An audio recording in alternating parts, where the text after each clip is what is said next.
Bon, notre bon ami Tony Pitaro, oui mais si, tu sais, le journaliste chez Frontières, je l'ai déjà relayé dans certaines de mes vidéos. Il a fait pas mal de vidéos sur la voie publique et là, il est tombé sur un os. Enfin un os. Vraisemblablement, c'était un os islamique, hein, du genre assez méchant. Apparemment, c'était plus trop la religion de paix et d'amour, hein. C'est vraiment bizarre. On va regarder ça.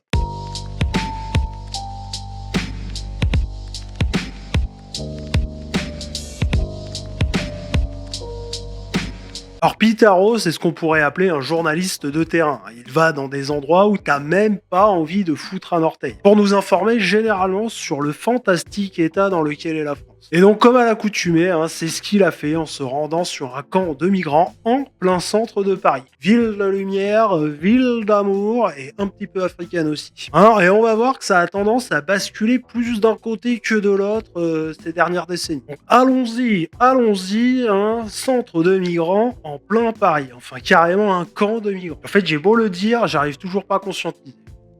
Montre-moi ton téléphone tout de suite. C'est mon image, t'as pas le droit d'utiliser. Mais il n'y a pas votre image. Montre-moi. Si elle y est pas, je te laisse partir. Monsieur, il n'y a pas Appelez la police. Appelez la police. Appelez la police. Je vais te péter la gueule. Jamais. Montre-moi. Voilà, bonne ambiance dès le départ, hein. Alors, je rappelle, parce qu'il y a des relous de gauche aussi qui sont venus quand j'ai fait la review sur Ceuta de Vincent Lapierre, où le mec il lui dit efface ou je te baise, qui m'ont dit je trouve hallucinant que l'on filme des gens sans leur consentement. Alors, sur la voie publique, tu as le droit de filmer des gens à partir du moment où on les reconnaît pas distinctement. Donc là, comme tu peux le voir, le gars est flouté. Donc à partir de là, tu es sur la voie publique, tu as le droit de demander à être flouté, mais tu peux pas demander à être complètement retiré de l'image, hein. C'est comme ça, c'est la loi. Voilà. D'autant plus si, alors je sais pas si lui est un migrant ou s'il défend les migrants, peut-être qu'on va le savoir dans la vidéo, hein. D'autant plus si tu fais ce genre de truc, hein. Pour moi, ça paraît évident que on doit t'afficher, quoi. Bon, t'as le droit de demander à être flouté, mais voilà, t'as pas le droit de demander la suppression. Les gens qui s'attardent sur ce genre de questions, alors que la personne filmée est potentiellement un illégal dans le pays, franchement, faut pas regarder mes vidéos, hein, parce que là, vous allez mal repartir, les gars. Je plaisante pas, moi. Appelle la police, il a mon image. Et je te jure, si la caméra devant la police, je pète la gueule. Moi, je vais te montrer, Vous allez voir l'immigration sauvage. Tu vas voir. Ah, t'as vu comment ça part, hein? Tu la veux, l'immigration sauvage? Tu la veux? L'immigration sauvage. Vous voyez ça, c'est une carte de presse. Et aujourd'hui en France, les journalistes ne peuvent plus faire leur travail, hein. Vous m'avez contacté ce matin, on est venu filmer parce qu'il y a un campement de migrants qui vient de s'installer à Paris Centre. Alors, le gars à côté, apparemment, s'appelle Sébastien Bonnet, c'est un gars du RN. Bon, on a fait pire en tant que mec d'extrême droite, hein. Tu sais, le RN, c'est quand même gentillet. Alors on est venu filmer et j'ai été violemment pris à partie et on m'a isolé dans un coin et on m'a violemment menacé physiquement. D'ailleurs, je porte plainte. Si je suis dessus, t'as de fortes chances que tu finisses avec une dent de moi. Me touche pas. Et là, tu vois, derrière, t'as les migrants, hein, ce qui est vraisemblablement, parce que bon, il y a du floutage, mais on voit quand même des petites taches noires qui sont là, qui regardent. Ouais, donc je pense que lui, ça doit être un gentil mec d'ONG, tu sais. Il a fallu que je m'interpose pour prendre la défense de Tony. C'est totalement scandaleux. Quand vous accueillez des personnes que vous leur trouvez des solutions au détriment des autres familles parisiennes, je suis désolé. Tu vas prendre un coup de boule dans ta bouche, toi. Ah bah ouais, bah donc c'est bien ce que je dis, hein. C'est bien un bénévole, quoi, un mec gratos. Gratos, il encule la France gratos. Hein, je comprends pas, mais...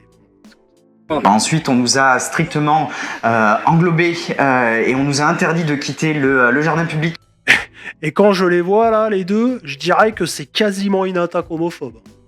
Qui est juste face à la mairie. On a appelé la police. Et malheureusement, la police étant toujours en intervention, elle n'a pas pu se déplacer et on a réussi, fortuite, à pouvoir évacuer. Et pour évacuer, on a dû, ils nous ont forcé à prendre notre téléphone, à faire supprimer toutes les images qu'on avait, donc tout notre travail, ils nous l'ont fait supprimer parce qu'ils ne veulent pas qu'on montre la réalité. Et ils nous ont dit, voilà, si vous diffusez ces vidéos, eh bien, on vous retrouve, on vous pète la gueule.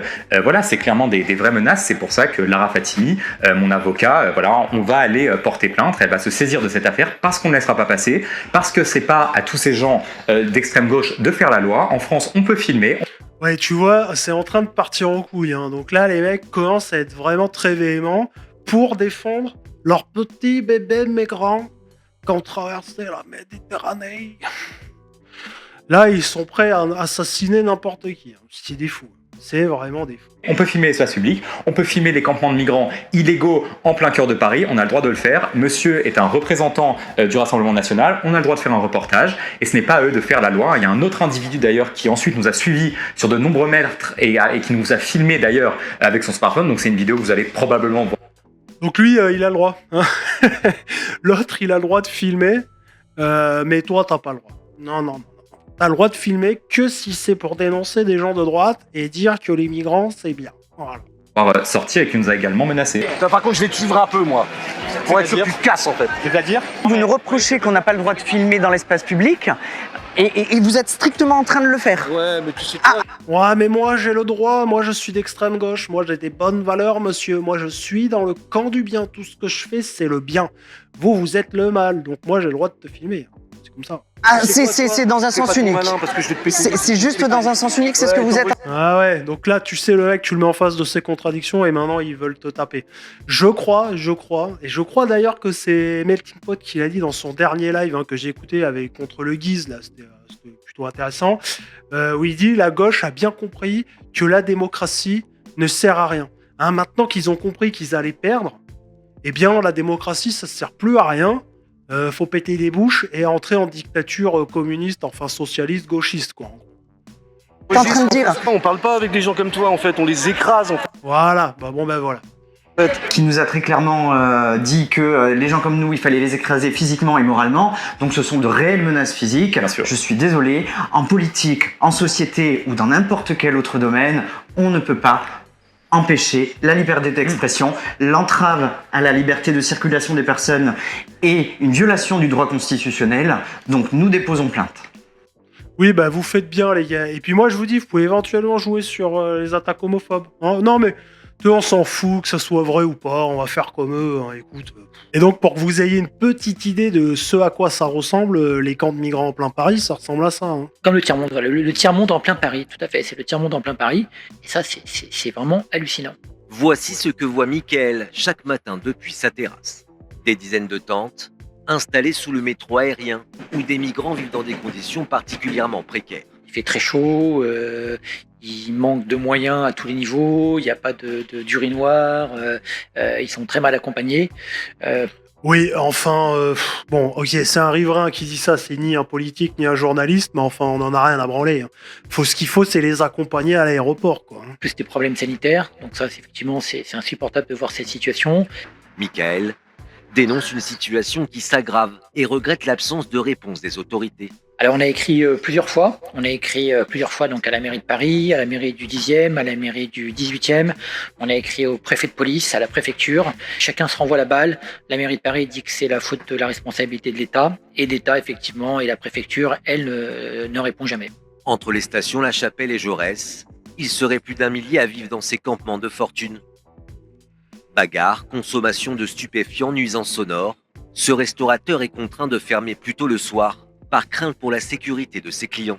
Tous les temps. Bon, il fait pas comme les autres, il les embauche pas, celui-là. Donc comme ça, les soirs et les midis, les gens battent entre eux, casser les vitrines, casser les voitures, surtout au soir. Après le 22h, 23h. Ça gêne le chiffre d'affaires, bien sûr, parce que normalement, l'été, les gens adoraient profiter le soir, mais là, on peut pas ouvrir le soir. Alors que le campement continue de s'étendre, la question d'une nouvelle évacuation se pose.